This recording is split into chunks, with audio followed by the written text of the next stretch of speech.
M Swaraj തന്നെ അതിന് നൽകിയ ഒരു വിശദീകരണം ഒരു എതിരാളികൾക്ക് പോലും തോന്നുന്നുണ്ടല്ലോ ഞാൻ ഒരിടത്ത് മത്സരിക്കാൻ യോഗ്യനാണ് എന്നാണ് അതിനെക്കുറിച്ച് പറഞ്ഞത്. അങ്ങനെയൊക്കെ പറഞ്ഞതുകൊണ്ടാണ് ചോദിക്കുന്നത് ടെൻഷനുണ്ടോ?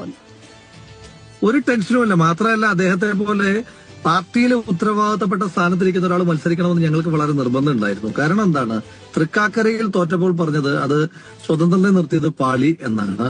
പാലക്കാട് തോറ്റപ്പോൾ പറഞ്ഞത് ഇപ്പുറത്തുനിന്ന് ഒരാൾ അപ്പുറത്ത് പോയി മത്സരിച്ചതിന്റേതാണ് എന്നാണ്. നിലമ്പൂരിലും തോൽക്കുമ്പോൾ ഇവരാദ്യം ഒരു ഡോക്ടറെയൊക്കെയാണ് അന്വേഷിച്ചത്. അപ്പോ പരാജയപ്പെട്ട് കഴിയുമ്പോൾ ശ്രീ എം വി ഗോവിന്ദൻ പാർട്ടി സെക്രട്ടറി അദ്ദേഹത്തിന്റെ പത്രസമ്മേളനത്തിൽ പറയാ ഡോക്ടറുടെ ചികിത്സാ പിഴവിൽ പ്രതിഷേധിച്ചിട്ടാണ് ആളുകളെതിരായി വോട്ട് ചെയ്തത്, പാർട്ടിയുടെ കുഴപ്പമല്ല എന്ന് പറയും.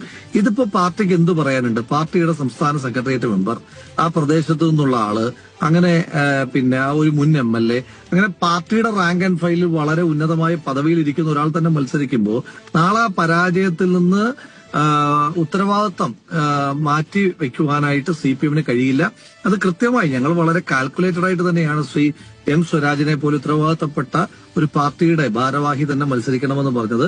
ആ ഉത്തരവാദിത്തപ്പെട്ട പാർട്ടി ഭാരവാഹി മത്സരിച്ചതുകൊണ്ട് സംസ്ഥാന സർക്കാരിനെതിരായിട്ടുള്ള ജനങ്ങളുടെ ആന്റി ഇൻക്യുംബൻസിയുടെ വിധിയെഴുത്താണ് ഇത് എന്ന് ഞങ്ങൾക്ക് നാളെ കൺവിൻസിംഗ് ആയി പറയുവാനും അത് കേരളീയ പൊതുസമൂഹം